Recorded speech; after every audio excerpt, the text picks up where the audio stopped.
Hello everyone.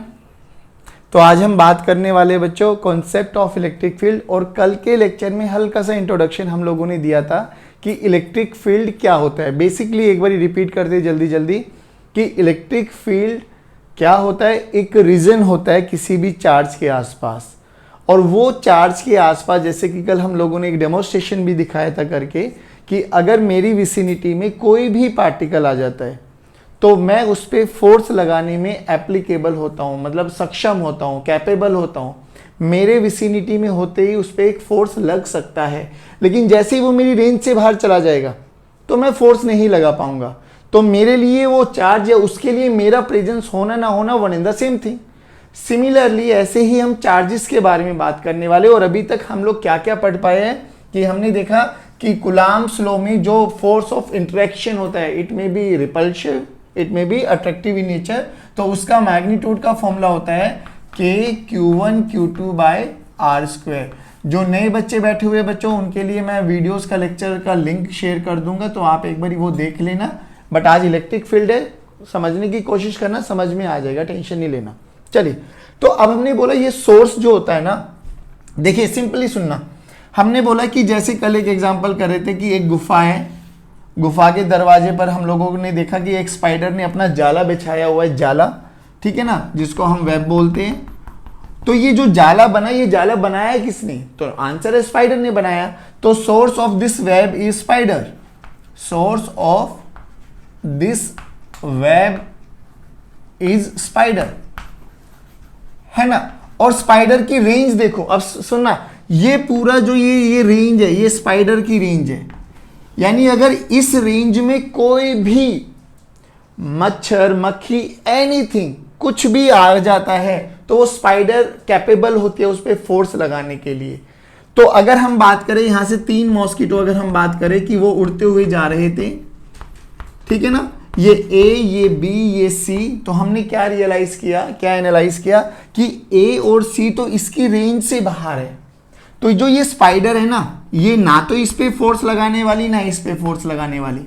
But जो ये B वाला स्पाइडर, जो मॉस्किटो था, ये बिल्कुल इसी की रेंज में जा रहा है। तो जैसे ये इसके वेब को टकराएगा, स्पाइडर खुश हो जाएगी, एक्टिव हो जाएगी कि हाँ कोई ना कोई सोर्स, कोई ना कोई तो पार्टिकल मेरे बीच में आ गया है जिसपे मैं फोर्स लगा सकती हूँ, ठीक है ना। तो ये सब चीजें थी हमारे पास। सिमिलरली ऐसे ही हमारे लिए सोर्स भी काम करता है, चार्ज। अब ध्यान से सुनना बच्चों, चार्ज भी क्या करेगा? चार्ज भी एक ऐसा इमेजिनरी फील्ड, इमेजिनरी, हमें कभी दिखाई नहीं देता। जैसे कि मैं एक एग्जांपल बोलूं कि अगर मैं इस चौक को यहां पर छोड़ देता हूं तो क्या ये चौक यहीं पे होल्ड रहेगी? क्या आंसर है नहीं, क्योंकि चौक को छोड़ते ये तो नीचे आ जाएगा। अब नीचे किधर जा रहा है? ये अर्थ की तरफ जा रहा है। क्या अर्थ में से कोई रस्सी निकल के आई है? क्या नहीं। तो बेसिकली ये एक इमेजिनरी है, मतलब एक ऐसा है कि अर्थ ने फोर्स लगाया, अट्रैक्शन का फोर्स लगाया होगा, अपनी तरफ खींचा होगा, तो उसको हम बोलते हैं ग्रेविटेशनल फील्ड, जो आप लोगों ने 11th स्टैंडर्ड में पढ़ा था। सिमिलरली यहां पर हम चार्जेस के बारे में बात करने वाले हैं, तो यहां पर कॉन्सेप्ट आ जाता है इलेक्ट्रिक फील्ड। जैसे ग्रेविटेशनल फील्ड भी इमेजिनरी थी, वैसे इलेक्ट्रिक फील्ड भी इमेजिनरी है। अब हम बात करते हैं कि वही फोर्सेस के बारे में बात करेंगे। फोर्सेस की 2 प्रकार के फोर्स होते हैं, वन इज कॉन्टैक्ट फोर्स और second one is non contact force. और नॉन कॉन्टैक्ट फोर्स में ही हमारे पास आता है बच्चों फील्ड फोर्सेस। इसी में फील्ड फोर्सेस आती है। और ये फील्ड फोर्सेस कौन कौन से हो सकते हैं? Gravitational field, electric field, magnetic field, ये सारे फील्ड फोर्सेस होने वाले। अब ये सोर्स चार्ज को देखना, ध्यान से सुनना प्लीज, पे अटेंशन। अब ये सोर्स चार्ज क्या करता है? तो ये सोर्स चार्ज ना अपने चारों तरफ, यानी 3D में बेसिकली अगर मैं इसको इमेजिन करूं तो ये अपने चारों तरफ एक ऐसी फुटबॉल टाइप की फील्ड बना लेगा। फुटबॉल क्या है? स्फेरिकल इन नेचर, ठीक है ना। यहां पे देखने में आपको ये सर्कल लग रहा होगा, बट आपको इमेजिन क्या करना है? फुटबॉल जैसा, ऊपर नीचे, दाएं बाएं, लेफ्ट राइट, सब जगह ये अपना एक फील्ड बना लेता है। अच्छा, इस फील्ड की एक रेंज होती है बच्चों। क्या होती है? रेंज होती है। अब सोचो, जैसे कल हम लोगों ने एग्जाम्पल दिया था कि मान लो ये मेरी फील्ड थी और इस फील्ड के बाहर नेहा मैम खड़ी हुई थी, तो मैं विवेक नेहा पे फोर्स नहीं लगा पा रहा था। लेकिन जैसे ही नेहा टूवर्ड्स विवेक आने लगी तो विवेक कि फोर्स लगाने की इंटेंसिटी बढ़ती चली गई। क्यों बढ़ती चली गई? क्योंकि जैसे जैसे वो नजदीक आते चले जाएंगे ना, विवेक का फील्ड और स्ट्रॉन्ग होता चला जाएगा, और ज्यादा स्ट्रॉन्ग। जैसे कि वो आया, पास आया, दूर था तो मैंने बहुत हल्का सा फोर्स लगाया, जैसे जैसे वो पास आता चला जाएगा मैं उतनी ही तेज उस पर फोर्स लगा सकता हूं। और ये आप डे टू डे लाइफ में भी करते होंगे। कोई दोस्त आपके पास है, उसको मन कर रहा है कि आज गुस्सा मारना है, लात मारनी है, मुक्का मारना है, व्हाटएवर जो भी करना है, तो आप देखते होंगे जितना वो पास होता होगा ना उतना अच्छा उसको मतलब आप जम के देते होंगे। जैसे जैसे वो दूर चला जाता है वैसे वैसे आपकी फोर्स की इंटेंसिटी भी कम हो जाती है। सिमिलरली फील्ड भी यही काम करता है बच्चों। पास रहेगा तो फोर्स ज्यादा हो जाएगा, दूर चला जाएगा तो फोर्स कम होता चला जाएगा। अब अगर मैं बात करूं इस सोर्स चार्ज के बारे में, मैं ये 2 पॉइंट्स बात कर लेता हूं, point A, point B and this is point C. खुद सोच के बताओ कि किस पॉइंट पर फोर्स लगाने की कैपेसिटी ज्यादा होने वाली है। तो आपका आंसर आएगा ए पर, उसके बाद मतलब उससे कम बी पर, सबसे कम सी पर। तो हम लोगों ने देखा कि जैसे जैसे हम सोर्स चार्ज से दूर चलते चले जाएंगे इसका फील्ड कम होता चला जाएगा, फील्ड कम होता चला जाएगा तो फोर्स भी कम लगता चला जाएगा। दैट्स इट, ये है हमारे पास फील्ड का कॉन्सेप्ट। अब इसको हम न्यूमेरिकली कैसे निकालना चाहते हैं और यहां से कैसे न्यूमेरिकल्स बन सकते हैं वो कॉन्सेप्ट भी आपको समझाता हूं। ध्यान से सुनना बच्चों। हमने बोला कि ये हमारे पास Q सोर्स चार्ज, ये हमारे पास सोर्स चार्ज है बच्चों, ठीक है ना। अब ये कितनी इंटेंसिटी, किस पॉइंट पर कितनी ताकत होती है उसको बोलते हैं हम इलेक्ट्रिक फील्ड इंटेंसिटी। इंटेंसिटी का मतलब होता है ताकत। तो हमें इन तीनों पॉइंट्स पे दिखाई दिया कि इस सोर्स की सबसे ज्यादा ताकत ए पॉइंट पर है, फिर उससे कम बी पॉइंट पर है, सबसे कम सी पॉइंट पर है। तो अगर मैं यहां पर कोई भी एक विसिनिटी में चार्ज रख देता हूं, चार्ज, क्योंकि बिना चार्ज रखे हम फोर्स नहीं पता लगा पाएंगे, क्योंकि कुलाम्स लॉ ने ऑलरेडी बोल दिया है कि किन्हीं भी दो चार्जेस के बीच में लगने वाला फोर्स उन दोनों के प्रोडक्ट पे डिपेंड करता है। यानी अगर हमें यहां पर कोई भी फोर्स एक्सपीरियंस कराना है तो एक चार्ज और होना चाहिए, जिस पे हम ये सब प्रोसेस टेस्ट करने वाले ना उसको हम बोल देते हैं टेस्ट चार्ज। ध्यान से सुना बच्चा, नोमेनक्लेचर है, ये क्यू मान लिया हम लोगों ने, this Q is nothing but your test charge. Field किसके कारण हुआ? सोर्स चार्ज के कारण, जिसपे हम सारा प्रोसेस टेस्टिंग कर रहे हैं वो कौन है? टेस्ट चार्ज है हमारे पास। चलिए अब क्या हुआ हमारे पास, तो जो भी जैसे जैसे इस टेस्ट चार्ज को मैं ए पे रखूंगा, बी पे रखूंगा, सी पे रखूंगा तो हमें समझ में आ गया कि यहां पर अलग अलग अलग अलग फोर्स होने वाले हैं। अब वो फोर्स कितना होने वाला है उसके लिए हम डिफाइन करेंगे इलेक्ट्रिक फील्ड इंटेंसिटी। अब उसको रिप्रेजेंट करते हैं बच्चों, इलेक्ट्रिक फील्ड इंटेंसिटी को रिप्रेजेंट करते हैं ई से, ई वेक्टर से। अब मैं मान लेता हूं, लेट से मान लेता हूं यहां पर इलेक्ट्रिक फील्ड इंटेंसिटी है E1, बी पर है E2 और सी पर है E3, ठीक है ना। E1, E2, E3, simple. यहां पर अलग है, यहां पर अलग है, यहां पर अलग है। तो यहां पर ए पर फोर्स अलग होने वाला है, तो मैंने ए पर फोर्स जो लगाया उसको बोला F1, बी पर जो फोर्स बोला उसको बोला F2 और सी पर जो फोर्स बोला उसको बोला F3। Now electric field is what? It is nothing but, electric field is nothing but force experienced पर यूनिट चार्ज, पर यूनिट चार्ज, कि कितना फोर्स लगा। और फोर्स निकालना हमें आता है बच्चों, फोर्स का फॉर्मूला होता है K(Q1Q2/r²। किसने एक्सपीरियंस किया उससे डिवाइड कर दो। ये सेम वैसा ही कॉन्सेप्ट है जैसे आप लोगों ने ग्रेविटेशनल फील्ड में पढ़ा था, वहां पर भी फील्ड पढ़ी थी ना, जहां पर फील्ड की वैल्यू आई थी स्मॉल जी। स्मॉल जी क्या होती थी? Acceleration due to gravity. वहां पे फॉर्मूला क्या बना था? Gm/r², याद है ना। अब देखो, तो इनके बीच में मान लो ये सोर्स चार्ज है आपके पास, ये टेस्ट चार्ज है आपके पास, दोनों के बीच में सेपरेशन r है, तो कुलाम्स फोर्स कितना लगेगा बच्चों दोनों के बीच में? तो फोर्स का फॉर्मूला लगा K(Q small q/r²), ठीक है, दिस इज द फोर्स। अब फॉर्मूला क्या कहता है? Electric field is nothing but force experience पर यूनिट चार्ज। किस पे एक्सपीरियंस करा रहे हो आप फोर्स को? टेस्ट चार्ज पर, तो आप टेस्ट चार्ज से डिवाइड कर दो। टेस्ट चार्ज से अगर मैं डिवाइड कर देता हूं तो फॉर्मूला देखना क्या बना, K capital Q small Q by R square into small Q will cancel out.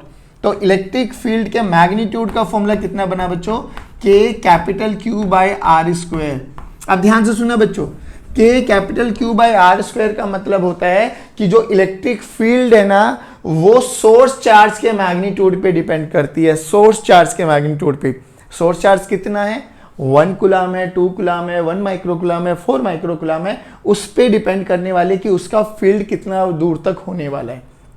Secondly, जो इलेक्ट्रिक फील्ड है वो इनवर्स स्क्वायर लॉ को भी फॉलो करती है, और वो हमें यहां से समझ में भी आ गया था। जैसे जैसे हम सोर्स चार्ज से दूर जाते जा रहे थे, फील्ड की ताकत कम होती जा रही थी। फील्ड की ताकत कम होती जाएगी तो वो उतना ही कम फोर्स लगाने वाला है। देखिए, तो यहां से फोर्स का भी फॉर्मूला क्या बन जाता है बच्चों, फोर्स का फॉर्मूला बन जाता है Q, जिस फोर्स पे, जिस चार्ज पे हमें निकालना है, into E, Q into E। Again force एक वेक्टर क्वांटिटी है, चार्ज एक स्केलर क्वांटिटी है, इलेक्ट्रिक फील्ड एक वेक्टर क्वांटिटी है। अब ये बताइए क्या ये कॉन्सेप्ट आपको समझ में आया थोड़ा थोड़ा, फिर और अच्छे से समझाने की कोशिश करेंगे। जल्दी बताइए क्या ये बेसिक समझ में आया क्या।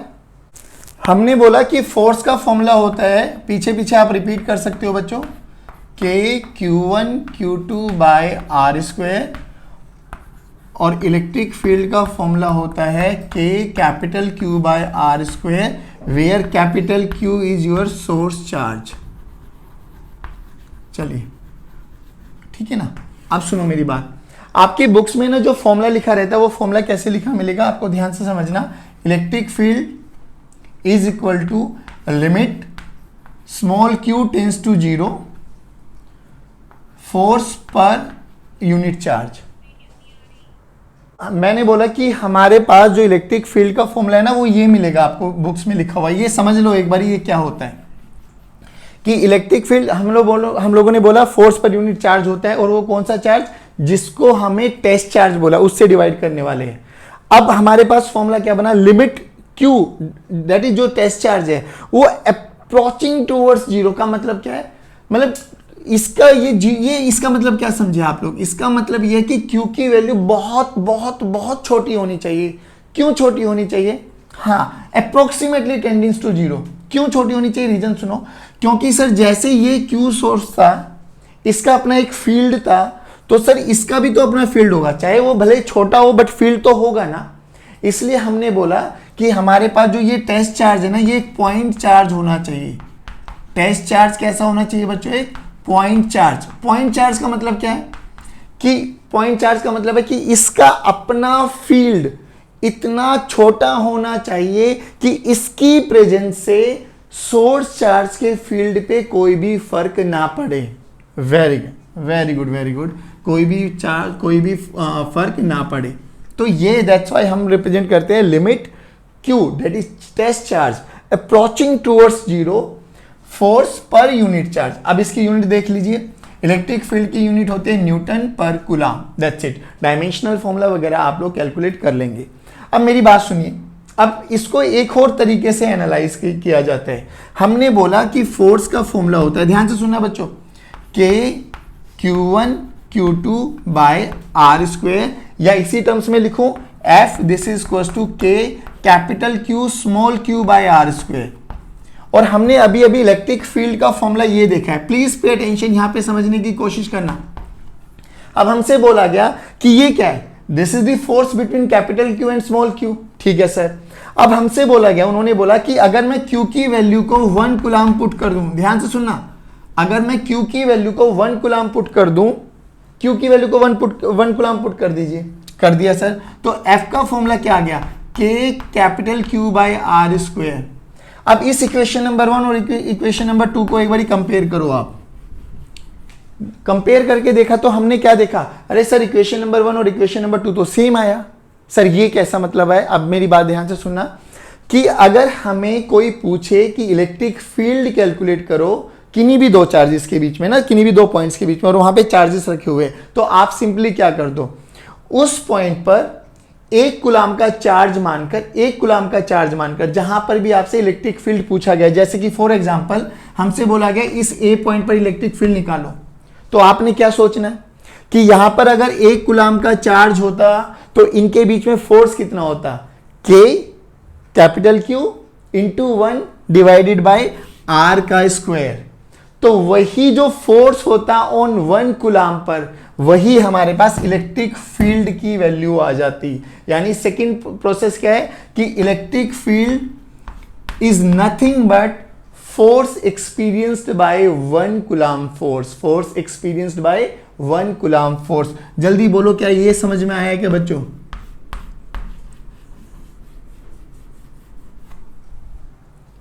हेलो, हाँ, एक बारी सभी बच्चों का थोड़ा सा रिप्लाई आ जाता है तो ठीक है, जल्दी बताइए। चलिए, तो हम इलेक्ट्रिक फील्ड को दो टाइप से निकाल सकते हैं। एक तो हमारे पास डायरेक्ट फॉर्मूला है, दूसरा अगर हमें फोर्स की टर्म्स में भी निकालना है तो जिस पॉइंट पे निकालना है ना, उस पॉइंट पर 1 कूलम का फोर्स मान लो, ठीक है। उस पे 1 कूलम का फोर्स मानते हुए ना दोनों के बीच में फोर्स निकाल दो। जो फोर्स की वैल्यू आएगी वही इलेक्ट्रिक फील्ड आ जाने वाली है। अब इलेक्ट्रिक फील्ड एक वेक्टर क्वांटिटी होती है। जैसे हम लोगों ने Coulomb's law in vector form पढ़ा था, वैसे हम लोग electric field in vector form पढ़ने वाले। अब कूलम्स लॉ में बताइए फॉर्मूला क्या था, ध्यान से सुना, मैं बोलता हूं F vector this is nothing but K Q Q R vector divided by R vector के मैग्नीट्यूड का मोड। अब बहुत बच्चों को याद हो गया होगा, ये आर वेक्टर में हम लोगों ने क्या बोला था कि आर वेक्टर का head, R vector is nothing but your displacement vector, displacement vector. जल्दी बताइए, आर वेक्टर का हेड किधर होना चाहिए? आर वेक्टर का हेड किधर होना चाहिए? हाँ, जिस पॉइंट पर फोर्स निकालना होता है। और Q1 Q2 को कैसे रखेंगे, विद साइन विदाउट साइन?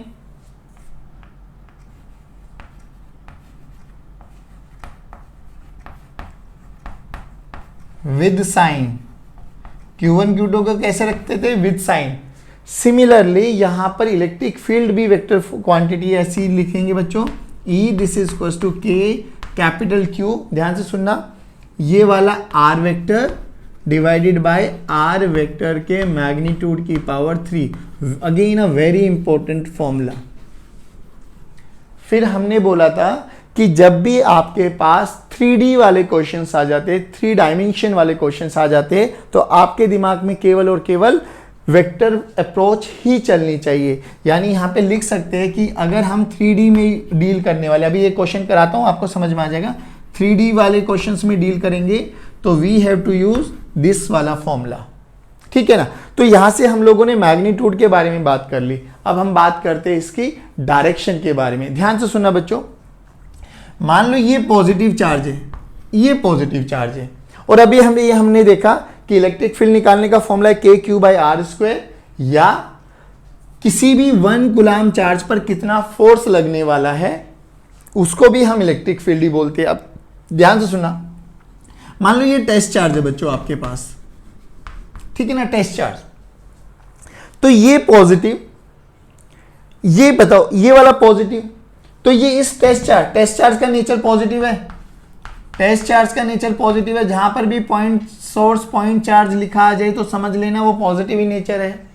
जहां पर भी पॉइंट चार्ज लिखा आ जाए वो समझ लेना पॉजिटिव ही नेचर माना गया है। अब सोचो, ये पॉजिटिव, तो किधर फोर्स लगेगा बच्चों?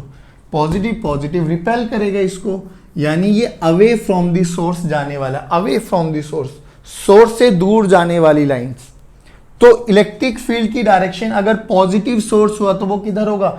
अवे फ्रॉम द सोर्स से दूर जाते हुए। एरो के साइन को देखना, सोर्स से दूर जाते हुए। अगर ये नेगेटिव हो गया तो बच्चों, नेगेटिव हो गया तो ये क्या हो जाएगा सर? सोर्स की तरफ आते हुए।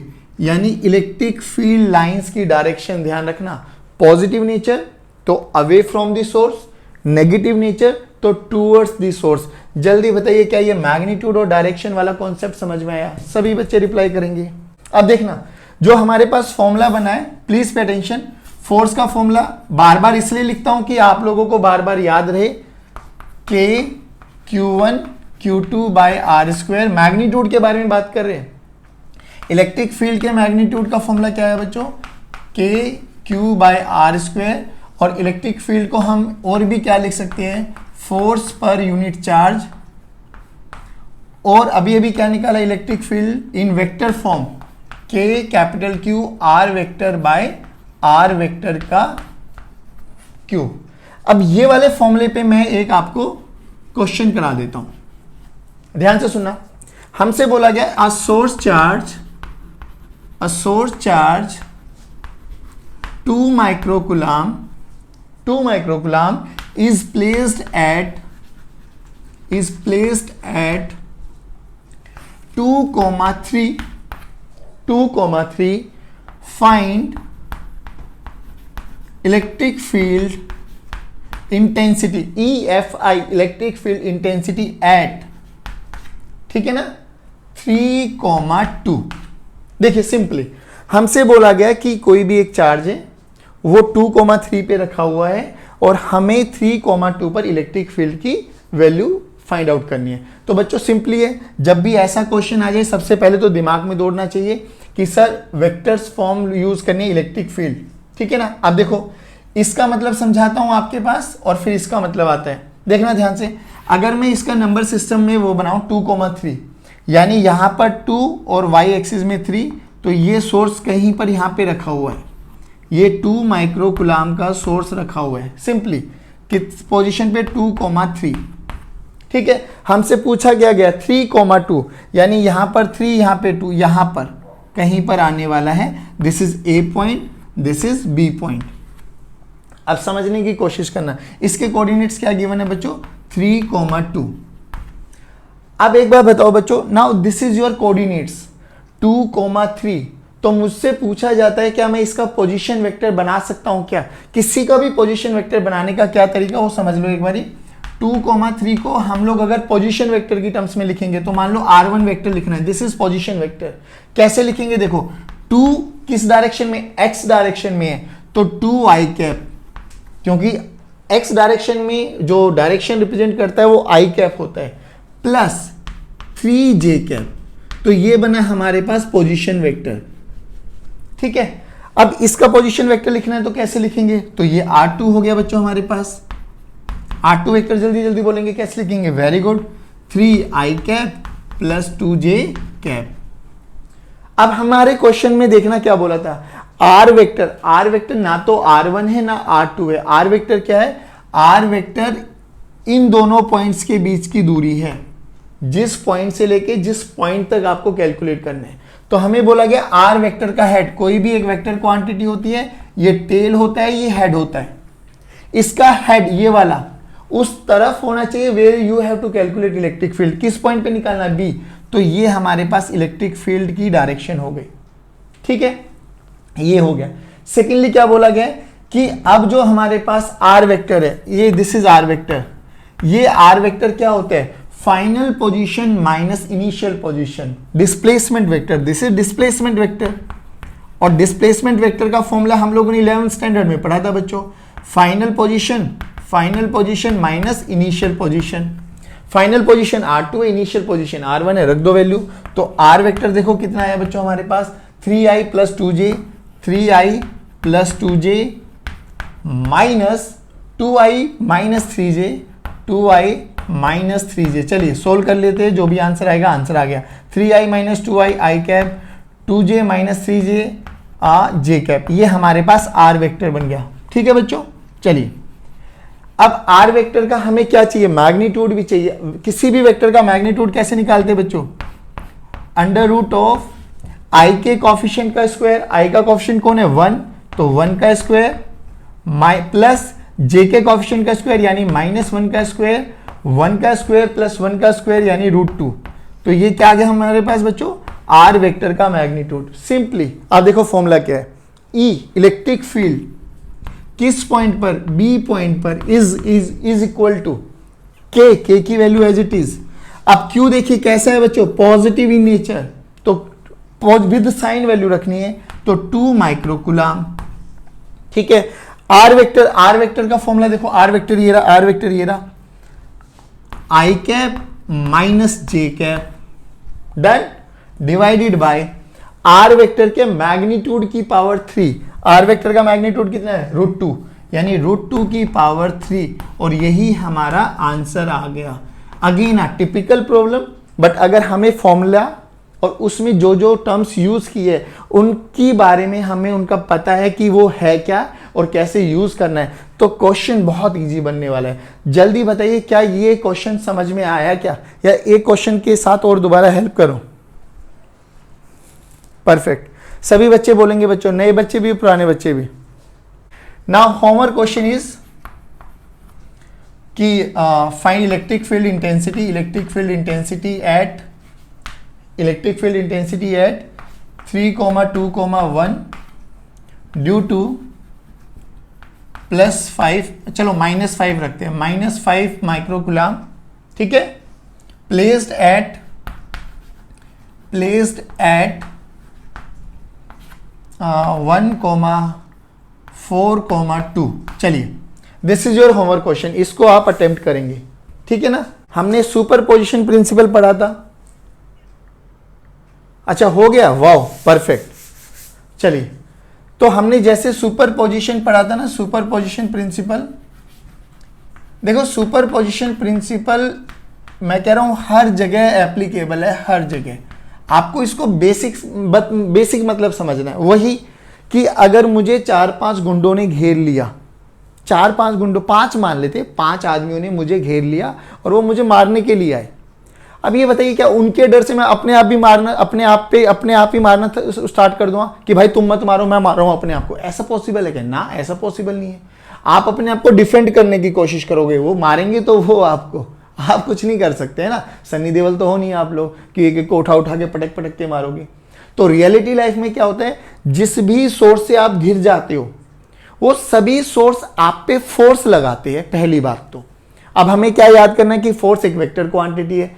अगर फोर्स एक वेक्टर क्वांटिटी है तो सुपरपोजिशन क्या कहता है कि हर चार्जेस के कारण हर इंडिविजुअल, जो 5 बंदे खड़े थे ना, इंडिविजुअल देखिए उसने कितना फोर्स लगाया F1, दूसरे ने कितना लगाया F2, तीसरे ने कितना लगाया F4, मतलब जितने ने भी लगाया, और सबको वेक्टोरियली ऐड कर दो। वेक्टोरियली ऐड का मतलब क्यों कर रहे हैं हम लोग वेक्टोरियली ऐड? क्योंकि force is a vector quantity, और जैसे ही वेक्टोरियली एडिशन आती है तो आपके दिमाग में 2 ही चीजें चलती है, या तो triangle law of vector addition या parallelogram law of vector addition. Similarly electric field भी क्या है बच्चों? एक वेक्टर क्वांटिटी है। तो इलेक्ट्रिक फील्ड भी सभी सोर्सेज के कारण निकाल लो, इंडिविजुअली एक सोर्सेज के कारण निकाल लो और सबको वेक्टोरियली ऐड कर दो। फॉर एग्जाम्पल अभी देखिए, जैसे मैं बताता हूं, मान लो ये वही आपके पास एक इक्विलेटरल ट्राइंगल है बच्चों, प्लीज पे अटेंशन। वही इक्विलेटरल ट्राइंगल है जिसकी साइड लेंथ a है और ये एंगल 60 डिग्री है। ऐसा ही क्वेश्चन हम लोगों ने सुपरपोजिशन का पढ़ा था फोर्स में। जितने क्वेश्चन वहां पे पढ़े ना बच्चों, सबको हम लोग यहां पे यूज कर सकते, सबको। देखिए यहां पे पैरेलली चला देता हूं, यहां से फोर्स निकालेंगे और यहां से हम इलेक्ट्रिक फील्ड निकालने वाले हैं, ठीक है। मान लेते हैं इसके कॉर्नर पे चार्जेस रखे हैं Q, this is A, this is B and this is C। हमसे पूछा गया find electric field at C। Please सभी बच्चे फोकस करेंगे, वही A, वही B, वही C, यहां पर तीनों पे चार्ज रखा गया है A, Q, और यहां पे पूछा गया है फाइंड फोर्स ऑन C, ठीक है। अब एक बार बताओ स्टार्टिंग कि A पर, A हमें C पे निकालना है ना, तो C पे कौन कौन फील्ड लगा रहा होगा, किस किस का फील्ड होगा? सर A का होगा, B का होगा, और फील्ड का फॉर्मूला क्या है? E, this is equal to magnitude wise बात करेंगे बच्चों, KQ/R²। Please pay attention. अच्छा ये कैसा है? पॉजिटिव, तो अभी देखा पॉजिटिव है सर, तो अवे फ्रॉम द सोर्स, यानी इस सोर्स से दूर आ रहा होगा, यानी इधर आ रहा होगा E1, ठीक है। ये देखिए ये क्या है सर? ये भी पॉजिटिव है, तो इससे भी दूर जा रहा, हाँ इससे भी दूर जा रहा होगा, तो दिस इज योर E2। अब E1 E2 का मैग्नीट्यूड निकाल लेते हैं, डायरेक्शन आ गई बच्चों हमारे पास। तो E1 E2 का मैग्नीट्यूड देखिए, E1 का मैग्नीट्यूड कितना हो जाएगा? KQ/A²। चलिए जी, सिमिलरली E2 का भी मैग्नीट्यूड कितना हो जाएगा बच्चों?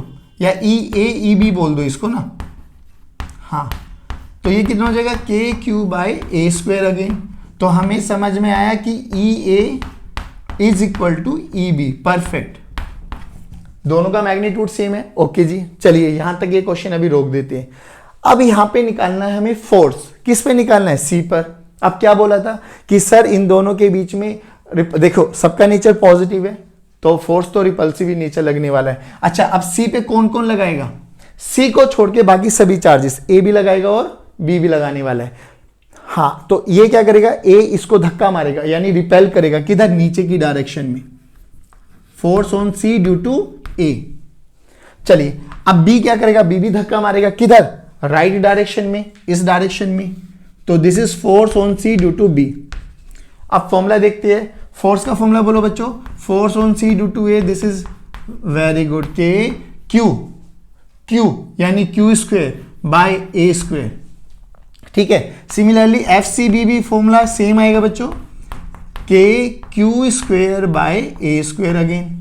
अब देखिए यहां पे क्या आता है, यहां पे दो वेक्टर क्वांटिटी है, दो वेक्टर्स, एक दूसरे के बीच में एंगल कितना बन रहा है? 60 डिग्री, क्योंकि ये 60 डिग्री है तो वर्टिकली ऑपोजिट एंगल ये भी 60 डिग्री होगा। कॉन्सेप्ट क्या याद रखना है? अगर ए वेक्टर का मैग्नीट्यूड और बी वेक्टर का मैग्नीट्यूड सेम है, यानी magnitude of A vector is equal to magnitude of B vector, तो आपको फॉर्मूला याद है ना? रिजल्टेंट क्या है बच्चों? रिजल्टेंट का formula under root of A square plus B square plus 2ab cos theta, and theta is what? Theta is the angle between A vector and B vector. बहुत सुंदर, ए वेक्टर और B vector के बीच का angle है, ध्यान से सुनना। अच्छा, अब क्या हुआ? अब यहां से याद रखो कि अगर ए वेक्टर और बी वेक्टर का मैग्नीट्यूड सेम है ना, तो जो इनका रिजल्टेंट जाएगा पैरेललोग्राम का, वो बिल्कुल एंगुलर बाइसेक्टर पे जाएगा। If magnitude of A is equal to magnitude of B, तो जो रिजल्टेंट होगा ना बच्चों, रिजल्टेंट का मैग्नीट्यूड मतलब रिजल्टेंट की डायरेक्शन, रिजल्टेंट वेक्टर की डायरेक्शन, वो एंगुलर बाइसेक्टर पे जाएगा। पहली बात तो एंगुलर बाइसेक्टर का मतलब क्या है? अगर दोनों के बीच में 60 डिग्री एंगल बन रहा है तो जो उनका रिजल्टेंट होगा वो 30 डिग्री पे जाने वाला है। दोनों के बीच में 90 डिग्री बन रहा है तो जो उनका रिजल्टेंट है वो बिल्कुल बीचों बीच 45 डिग्री पे जाने वाला है। पहली बात। अब चलिए लगाते हैं यहां पर मैग्नीट्यूड, तो ई नेट कितना आ जाएगा? देखो E net under root of E1 का स्क्वायर E2 का square plus 2E1 E2 cos 60, E1 का स्क्वायर प्लस E2 का square plus 2E1 E2 cos 60। अब ध्यान से सुनो, E1 E2 दोनों सेम है, यानी EA EB दोनों सेम है, इसको E लिख देता हूं मैं, ठीक है ना? तो फॉर्मूला क्या बना बच्चों? E का स्क्वायर प्लस E का square plus 2E square cos 60 होता है बच्चों 1/2, तो 1/2 ने 1/2 को मारा तो what will we have? √3e। ये ई नेट आ गया रे, बोलो इतना समझ में आया? अब देखो यहां से हाँ, यहां से सिमिलरली यहां से एफ नेट कितना आएगा? सेम आएगा, दोनों का मैग्नीट्यूड सेम है, तो मैं डायरेक्ट आंसर लिख रहा हूं √3f, √3f। अब f की वैल्यू यहां पे रखो, f की वैल्यू क्या होगी? √3 के क्यू बाय आर स्क्वायर। यहां से e की वैल्यू रखो √3 के क्यू बाय आर स्क्वायर। अब बोलो क्या बोला था कि अगर यहां पे मैं 1 कूलाम का चार्ज मान लूं तो फोर्स ही इलेक्ट्रिक फील्ड है, यही बोला था ना? अगर यहां पर 1 कूलाम का चार्ज मान लूं तो जो फोर्स लगेगा वही क्या हो जाएगा? Electric field. तो यहां पे अगर क्यू की वैल्यू को मैं 1 कूलाम पुट कर दूं तो देखो दोनों आंसर सेम आ रहे हैं, जल्दी बोलो। तो यहां से हमने क्या निकाला कि इलेक्ट्रिक फील्ड, ध्यान से सुना बच्चों, is equal to force experienced by 1 coulomb charge, 1 coulomb charge, ये भी लिख सकता हूं। और दूसरी बात, फोर्स का फॉर्मूला क्या लिखेंगे अब हम? Q इंटू ई। अब देखो यहां से बहुत इंपॉर्टेंट रिजल्ट्स आने वाले। अच्छा, अब मैं कितने भी क्वेश्चंस करा दूं बच्चों, सिंपली अगर आपको वेक्टर्स आता है ना तो आप सारे क्वेश्चंस कर सकते हो। देखो ध्यान से, 1-2 क्वेश्चन प्रैक्टिस के लिए दे देता हूं मैं, सुनना। सोचो ये हमारे पास एक स्क्वायर है हैविंग साइड लेंथ a, यहां पर भी वही सोर्सेज रखे हुए 4, ठीक है? हमसे पूछा गया डायगोनल इंटरसेक्शन ए पॉइंट पर, फाइंड, जल्दी बोलो, इलेक्ट्रिक फील्ड एट ए। सभी बच्चे, ए पर इलेक्ट्रिक फील्ड कितनी होगी? अरे इतना क्या सोच रहे हो? जीरो क्यों होगी, रीजन समझ में आ गया? क्योंकि ये भी पॉजिटिव, ये भी पॉजिटिव, ये भी पॉजिटिव, ये भी पॉजिटिव, पॉजिटिव। यहां पर अच्छा सुनना एक बारी, अगर आपको इलेक्ट्रिक फील्ड, वैसे तो हमें पता है पॉजिटिव की किधर होती है, अवे फ्रॉम द सोर्स, तो इसकी नीचे रहेगी, इसके कारण इसकी ऊपर रहेगी। मैग्नीट्यूड सेम, डायरेक्शन अलग अलग, विल कैंसिल आउट। सिमिलरली इसके ऊपर रहेगी, इसके कारण नीचे रहने वाली है। अच्छा एक चीज और, अगर कहीं पर ऐसे निकालने में इश्यूज आए ना, तो जिस भी पॉइंट पर इलेक्ट्रिक फील्ड पूछी गई है ना, उस पर एक पॉइंट सोर्स मान के ना 1 कूलम का फोर्स कैलकुलेट कर दो, दैट्स इट। बस फोर्स अगर दोनों तरफ अलग अलग आ गए, इधर भी 5 न्यूटन इधर भी 5 न्यूटन, तो फोर्स जीरो। अगर फोर्स जीरो है तो चार्ज तो जीरो नहीं हो सकता। इफ फोर्स जीरो तो चार्ज तो जीरो नहीं होगा, क्योंकि चार्ज तो आपने कुछ ना कुछ रखा हुआ है, तो क्या जीरो हो सकता है? ई मस्ट बी जीरो। अब देखना यहां से आपके जो भी रेफरेंस बुक्स है ना, उससे कैसे कैसे क्वेश्चंस आते हैं वो फॉर्मेटिंग समझा देता हूं। अब पहले देखो F की वैल्यू Q इंटू ई। अब प्लीज पे अटेंशन, यहां से 4-5 बहुत अच्छे बेसिक से क्वेश्चन बनते हैं। अब F की वैल्यू को हम क्या क्या लिख सकते हैं? देखो F क्या होता है? Mass into acceleration according to second laws of motion. Mass into acceleration, यानी अगर मैं किसी भी चार्ज, जिस भी बॉडी पर चार्ज Q है उसका मास m है, तो इसको अगर मैं इलेक्ट्रिक फील्ड में रख दूंगा तो ये एक एक्सपीरियंस करेगा फोर्स, जिसका फॉर्मूला होगा Q इंटू ए। Q इंटू ई लेने के बाद क्या करेगा बेटा? फोर्स है तो इसमें एक्सेलेरेशन आ जाएगा। एक्सेलेरेशन का मतलब क्या है? स्पीड चेंज होगी इसकी, और स्पीड चेंज हो गई तो हमें पता है, मैं यहां पर फोर्स भी, ये देखो एक फोर्स का फॉर्मूला ये हो जाएगा Q into E because of electric field, और इलेक्ट्रिक फील्ड के कारण इसमें एक्सेलेरेशन आ जाएगा, तो फोर्स का फॉर्मूला m इंटू ए भी हो जाएगा। दोनों को इक्वेट कर दो तो M A this is equal to Q into E. Please pay attention, acceleration का फॉर्मूला आ गया Q into E by M, Q into E by M. अब एक बात देखिए, हो सकता है कि जो ये एक्सेलेरेशन आई है ये कांस्टेंट हो, और ये भी हो सकता है कि ये जो एक्सेलेरेशन है ये वेरिएबल हो जाए। अगर वेरिएबल का कॉन्सेप्ट आ गया तो समझ लेना कि IIT JEE एडवांस लेवल की तरफ बढ़ते जा रहे हो। कांस्टेंट का लेवल आ गया तो समझ लेना कि हमारे CBSE के पॉइंट ऑफ व्यू से हम बात कर रहे हैं। अब प्लीज पे अटेंशन, बहुत इंपॉर्टेंट पार्ट है ये।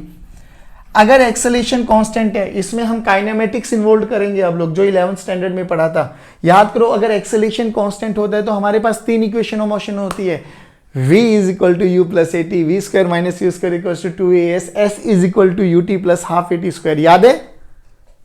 अगर एक्सेलेरेशन कांस्टेंट है तो मैं वो तीनों ही इक्वेशन ऑफ मोशन यूज कर सकता हूं। v is equal to u plus at, s is equal to ut plus half at square, और v square minus u square this is equals to 2as। Majority questions में ना बच्चों आपसे, आपके पास time पूछा जाएगा कि बताओ एक चार्ज को इनिशियली रेस्ट पर था। इनिशियली रेस्ट का मतलब क्या है? यू की वैल्यू दे दिया उसने जीरो, इलेक्ट्रिक फील्ड में रखा, फोर्स लगा, वो 2 मीटर की दूरी पर जाके रुक गया, तो बताओ उसको कितना टाइम लगा होगा। तो देखिए हमें डिस्टेंस गिवन है, हमें इनिशियल स्पीड गिवन है, हमें 1/2 ए का फॉर्मूला ये रहा Q E by m, हमें t निकालना है तो मैं निकाल सकता हूं। पूछा जाए एक चार्ज है जो कि 2 मीटर पर सेकंड से मूव कर रहा है, इलेक्ट्रिक फील्ड में रख दिया, फोर्स लगा, तो बताइए 2 सेकंड के बाद उसके पास क्या वेलोसिटी हो जाने वाली है? ये वाला फॉर्मूला लगाएंगे। मैं कह रहा हूं बिल्कुल काइनेमेटिक्स को हम इन्वॉल्व करने वाले हैं। अच्छा, लेकिन सर अगर ए वेरिएबल हो जाए, और ए वेरिएबल देखो ध्यान से भैया, चार्ज है, चार्ज कांस्टेंट रहेगा, मास कांस्टेंट रहेगा। अगर इलेक्ट्रिक फील्ड कांस्टेंट है तो एक्सेलेरेशन भी कांस्टेंट है। बट इलेक्ट्रिक फील्ड ही अगर वेरी कर गई कि इलेक्ट्रिक फील्ड लगातार चेंज हो रही है, जैसे कि फॉर एग्जांपल मैं बता देता हूं, इलेक्ट्रिक फील्ड देखना, समझने की कोशिश करना, कहीं पर ऐसा लिखा मिले E vector this is equal to E naught I cap, चलो, और E vector this is equal to E naught X I cap. देखो इक्वेशन नंबर 1 और इक्वेशन नंबर 2 को एक बार समझने की कोशिश करो और ये बताओ कहां पर इलेक्ट्रिक फील्ड कांस्टेंट है और कहां पर इलेक्ट्रिक फील्ड वेरिएबल है। पहली बात तो ध्यान से देखो, वेरी गुड। देखो पहली बात तो दोनों ही केसेस में x यानी x डायरेक्शन में चल रही है, ठीक है।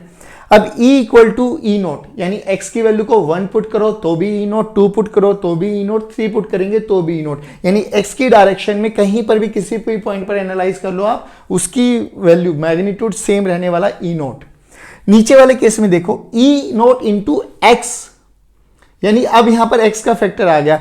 x को अगर मैं ओरिजिन की बात करूं तो इलेक्ट्रिक फील्ड 0, 1 पे बात करूंगा तो ई नोट, 2 पे बात करूंगा तो 2 ई नोट, और हमने देखा कि यहां पर इलेक्ट्रिक फील्ड वेरिएबल है। अगर इलेक्ट्रिक फील्ड वेरिएबल है तो a को क्या लिख सकते हैं बच्चों, dv बाई dt, याद करना।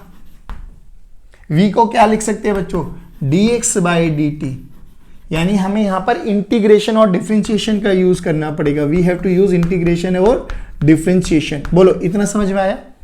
तो हमें यहां से देखा कि अगर किसी भी चार्ज पार्टिकल को हम इलेक्ट्रिक फील्ड में रख देते हैं तो उस पर एक फोर्स लगने वाला Q इंटू ई, फिर उस फोर्स के बाद उसमें एक्सेलेरेशन आ जाएगा। तो एक्सेलेरेशन कितना आया, वो ये आ गया। फिर हमने यहां से देखा कि अगर एक्सेलेरेशन हो सकता है कांस्टेंट हो सकता है वेरिएबल हो। कांस्टेंट है तो हम वो तीनों इक्वेशन ऑफ मोशन यूज कर सकते हैं। ये वाला वेरिएबल है तो हमें डिफरेंशिएशन या इंटीग्रेशन का यूज करना पड़ेगा। अच्छा एक बार और सुनिए, अब वो कई बार ऐसे वर्बली क्वेश्चन पूछ लेता है। एक बार बताओ, अगर मैं इस चौक को नीचे छोड़ दूं तो ये नीचे कितने फोर्स से आएगा? सर m इंटू जी, वेट है इसका, m इंटू जी नीचे। अब ऐसे क्वेश्चन भी आएंगे कि एक बॉडी है, उस पर चार्ज रख दिया है हम लोगों ने और इलेक्ट्रिक फील्ड में रख दिया और छोड़ दिया, तो वो मतलब वहीं रुक गई है, होल्ड हो गई है। मैंने छोड़ दिया लेकिन उसके बावजूद भी ये नीचे नहीं आ रही। नीचे नहीं आ रही इसका क्या मतलब है, यानी ये इक्विलिब्रियम में है। और इक्विलिब्रियम में इसका क्या मतलब है कि इस पे नीचे लगने वाला फोर्स mg है, तो जितना नीचे लग रहा होगा ना उसको उतना ऊपर कोई ना कोई बैलेंस कर रहा होगा। ठीक है ना? अब कई बार ऐसे क्वेश्चन बोल देते हैं कि एक मास है जिसपे चार्ज q है और हमने इलेक्ट्रिक फील्ड वर्टिकल डायरेक्शन में लगा दी E, वर्टिकल डायरेक्शन में E ऊपर, यानी इस पे फोर्स लगेगा Q इंटू ई अपवर्ड डायरेक्शन में। ठीक है ना बच्चों? और नीचे लगेगा m इंटू जी। और अगर ये इक्विलिब्रियम में है तो हम लिख सकते हैं ऊपर लगने वाला force must be equal to नीचे लगने वाला फोर्स, यानी Q E must be equal to M into G. एक क्वेश्चन यहां से आ गया। अब एक क्वेश्चन और पूछा जाता है, याद करो हम लोगों ने एक प्रॉपर्टी पढ़ी थी क्वांटाइजेशन ऑफ चार्ज। क्या पढ़ा था बच्चों? Quantization of charge. और क्वांटाइजेशन ऑफ चार्ज को हम क्या लिख सकते हैं, Q this is equal to plus minus N into E, plus minus N into E. तो कभी कभार हमसे n पूछा जाता है, कितने नंबर ऑफ इलेक्ट्रॉन्स दिए जाए, कितने नंबर ऑफ इलेक्ट्रॉन्स निकाले जाए कि वो बैलेंस हो जाए, तो भी क्या बड़ी बात है। यहां से हम लोग पुट करेंगे q की वैल्यू को n इंटू ई, तो एक फॉर्मूला क्या बन जाएगा, q की वैल्यू को n into E into E this is equal to m into G. तो यहां से n की वैल्यू क्या हो जाएगी बच्चों, mg बाय n इंटू ई, सॉरी E इंटू ई। ई क्या है, चार्ज ऑफ इलेक्ट्रॉन, और कैपिटल ई क्या है, इलेक्ट्रिक फील्ड। चलिए अब एक क्वेश्चन और समझ लो बस। कई बारी हमसे ऐसे भी क्वेश्चंस पूछे जा सकते हैं बच्चों। देखिए ई का फॉर्मूला जो होता है ना, ई का फॉर्मूला, जब इलेक्ट्रिक फील्ड वहां इलेक्ट्रिसिटी पढ़ेंगे तो हम ई को है ना, इलेक्ट्रिक फील्ड को लिखते हैं potential difference per unit length, V by L. अभी याद कर लो बस ये वाला फॉर्मूला, बाकी जब हम लोग अगले चैप्टर पोटेंशियल पढ़ेंगे तो वहां से इसको डिराइव भी कराने वाला हूं, तो टेंशन नहीं लेना। बस ये क्योंकि इलेक्ट्रोस्टैटिक्स में पूछा जाता है तो दैट्स वाई हम इसको यूज कर लेते हैं। कई बारी हमें ना इलेक्ट्रिक फील्ड ना देके ना हमें पोटेंशियल डिफरेंस दे देगा कि 2 वोल्ट है, 4 वोल्ट है, 5 वोल्ट है, तो टेंशन नहीं लेना। हमें पता है ई का फॉर्मूला V बाई एल होता है। तो यही फॉर्मूला देखो अब क्या बन जाएगा, Q E this is equal to M into G, या Q E this is equal to M into A. ये वाला फॉर्मूला जनरल यूज कर लेते हैं, Q E this is equal to M into A, है ना। तो V का फॉर्मूला, E की वैल्यू को रखो V by L, Q this is equal to V by L is equal to M into A. तो यहां से V का फॉर्मूला क्या बन गया बेटे, M A L by Q. लो जी, ये कुछ फॉर्मूलेज है जो आपको याद होने चाहिए, और इन फॉर्मूलेज के बेस पे जब आप अपनी रेफरेंस बुक में से क्वेश्चंस लगाओगे तो आप लोग देखेंगे कि आपका कोई भी क्वेश्चन नहीं रुकने वाला। बट बेसिक IQ आपका होना चाहिए बच्चों। 11th के कुछ कॉन्सेप्ट आपको बहुत क्रिस्टल क्लियर होने चाहिए। इन केस अगर 11th के किसी भी टॉपिक में कहीं पर भी कोई डाउट हो तो फ्रेंकली बोल देना कि सर एक बार ये टॉपिक को समझा दो, क्योंकि अगर इलेक्ट्रोस्टैटिक्स में आपको वेक्टर में हाथ तंग है ना, तो मैं गारंटीड कह रहा हूं बच्चों ये वाला चैप्टर और हम पढ़ेंगे मैग्नेटिज्म, दोनों ही चैप्टर में बहुत बड़ी दिक्कतें आने वाली है। तो frankly being an elder brother, being a teacher, जो भी आपको लगे मुझे फ्रेंकली बता देना कि सर भैया इस वाले टॉपिक को ना एक बारी थोड़ा रेक्टिफाई करा दीजिए, हमें थोड़ा हाथ तंग है। तो कोशिश करेंगे उसको पहले समझा के फिर बेसिक को स्ट्रॉन्ग करके तब आगे बढ़ेंगे। चलिए बताइए आज का लेक्चर कैसा रहा, सभी बच्चे रिप्लाई करेंगे। मिनिमम डेली का टारगेट रखो कि आपको एक दिन में ना बच्चों 5 से 10 क्वेश्चन करने हैं। 5 से 10 क्वेश्चन, ज़्यादा नहीं बोल रहा, मिनिमम 5 to 10 क्वेश्चन करने हैं। मिनिमम 5, मैक्सिमम कितनी भी हो जाए, ठीक है ना। उसमें क्या देखेंगे कि डेली की अगर हमारी प्रैक्टिस रही ना 5 to 7 10 क्वेश्चंस की, तो विद इन 30 डेज हम वो 150 से लेके 300 तक की रेंज में चले जाएंगे। और 150 to 300 क्वेश्चन बहुत अच्छे होते हैं। यानी पूरा साल अगर आपने प्रैक्टिस की तो नियर अबाउट 2000 क्वेश्चन आप सोल्व कर पाओगे। 2000 क्वेश्चन बहुत होते हैं। यानी आपकी प्रैक्टिस उस लेवल की हो जाएगी कि नवंबर दिसंबर तक आते आते आप एकदम कंफर्टेबल हो जाओगे फिजिक्स में। चलिए guys, thank you very much, God bless you, जय हिंद, जय भारत। हंसते रहिए और मुस्कुराते रहिए।